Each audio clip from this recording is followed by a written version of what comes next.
Hey, what is up, guys? So we got day 2 from the car. My power's still out. It's pretty dark in the house. It's been pouring rain out here in Dallas, Texas, and hopefully the rain's not too loud in the background. So I want to discuss something that Jaire Alexander had to say yesterday. Yesterday was the Packers OTA practice that was open to the media.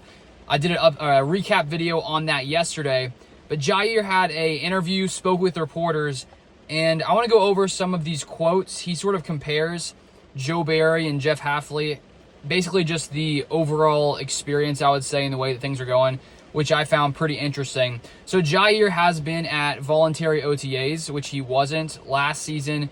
Last year, he, of course, deals with some injuries, has a shoulder injury, has a back injury, missed a ton of games, then gets suspended for that one game, or gets suspended for a game because he had gone out as a captain. He wasn't a captain, and apparently that wasn't the only reason the Packers were suspending him.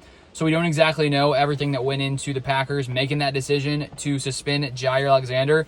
So it was a tough stretch for him at that time. And I honestly, at the time when that came out, was wondering if he would maybe try to force his way out of Green Bay, because it just seemed to me like he wasn't very happy at that time with how things were going. Maybe it had a lot to do with Joe Barry and the defense. I don't exactly know what was going on specifically.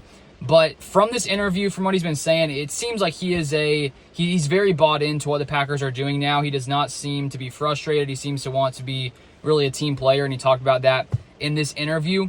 And one of the first things he said is that he wanted to be here for the guys at OTAs, and that they need a leader to be there for them. And when you have this new defense being brought in with Jeff Hafley, I do think it's nice that some of these defensive veterans have been here.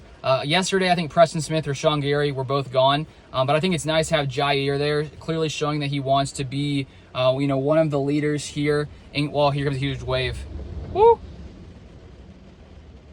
Dang. Okay, sorry for that small interruption. But I like that Jaire is there, basically. It's what I'm trying to say here. Now, let me read you the quote.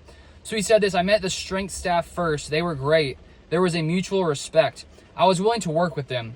And then I met the coaches next, and same there. So, it was all good vibes from the get-go. That propelled me here as well, Talking with Matt, talking with Goody, like I've seen them several times throughout this offseason before I even came back to OTA." So first off, before I get to the next part, from the point that Jaire got suspended, I guess there are a few different options. Either Jaire is frustrated, he decides to maybe try to push his way out of Green Bay. It may have been tough because of his contract situation, but I think that, in my mind, I thought that could have been a possibility if he was incredibly frustrated. Maybe he wanted to move on, but that didn't happen. And on the other hand, it sounds like him and Matt LaFleur, Brian Gutekunst, have been talking with each other, and it sounds like they're all on the same page. Things seem to have brushed over from that time, and it seems like Jaire, the front office, Gutekunst, Matt LaFleur, it seems like they're all in a really, really solid space together.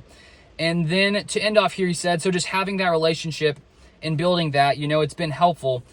And then he was asked if that was missing from the previous staff. So I guess they're talking about, that relationship, and what Jaire said, that relationship and building that, it's been helpful. And then Jaire paused. You could tell he's being careful with his words, because, of course, whatever he says after that question, it's basically discussing Barry and how he compares Barry and this new staff here with Jeff Hafley, this new defensive staff. He said, "I wouldn't say it was missing, but it wasn't as easy as it is with this new staff. They've been great." So he wasn't really taking a shot at Joe Barry necessarily. I guess you could read into it however you want, but he did say that it wasn't as easy as it is with this new staff. And so, in my mind, that's a good sign, because Jeff Hafley coming in here, because he wasn't previously defensive coordinator like Joe Barry was, and when Joe Barry came into Green Bay, he had, not really had the most success when it came to being a defensive coordinator in his previous time. His defenses were ranked pretty low in his previous years before coming to Green Bay, and so that could have been a sign that things weren't going to go great. And honestly, at times, this Packers defense was pretty good over the years. They weren't one of the worst in the league. They were more so an average group, but they have had a ton of very talented players. But with Hafley coming in, of course, we're all optimistic, looking at all the positives, and we haven't seen any games yet. We haven't seen if what Hafley wants to do here is going to translate into the, game situations, which we'll see eventually when the season starts. But it's nice to see that Jaire, it seems to be, in my opinion, from his comments, seems to be pretty bought in to what Jeff Hafley is doing. And reading some different quotes from other defensive players, they all seem to like what Jeff Hafley, the kind of defense he is bringing in here to Green Bay. And that was one of the things I wondered over Joe Barry's tenure in Green Bay. It seemed at times to me that some of these players were maybe frustrated with the way things were going, how Barry was calling plays at times. And I remember Jaire, in that game against the Vikings a couple of years back, he doesn't line up really with Justin Jefferson. He's not following Justin Jefferson around the field. And after that game, he made some comments. He seemed to be frustrated that the game plan from Barry wasn't to allow Jaire to follow Justin Jefferson. And Justin Jefferson in that game tore the Packers up for 160, 170 yards, something like that in that range. In the next game that season, Jaire really got to follow Justin Jefferson a lot more, and things went much better.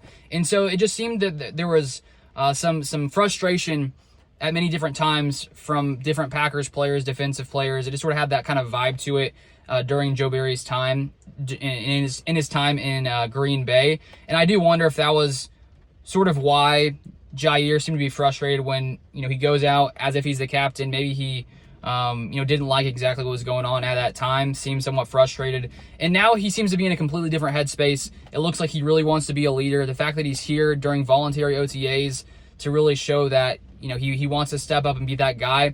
And I think if you're Matt LaFleur and Brian Gutekunst, you probably want one of your best players, one of your best defensive players, if not your best defensive player when he's fully healthy, to be fully bought in to Jeff Hafley, because if, one of your stars isn't really bought into what's going on, it's going to affect the young players, the rest of the team. And so I do wonder what Gutekunst, Matt LaFleur, and Jaire, what their conversations have been like when speaking with Jaire and maybe what they expect. But right now, Jaire seems to be in a great headspace. He seems to be, the same guy he's been, funny and, sort of making comments that make you laugh at times. He also said in this interview, the best corner in the league has entered the chat. But you can tell he's a little bit different than before he had that suspension.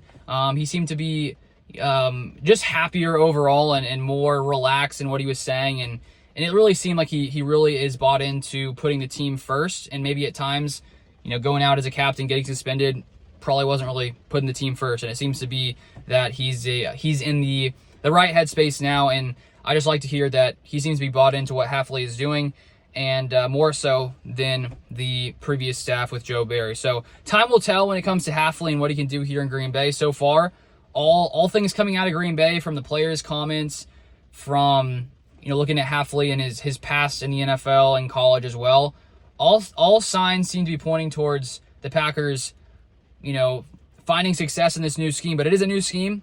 Who knows how long it'll take for them to really get everything ironed out. You never really know. But right now, things seem to be going well in Green Bay. But if you want more Packers content, feel free to subscribe down below, and I'll see you guys next time.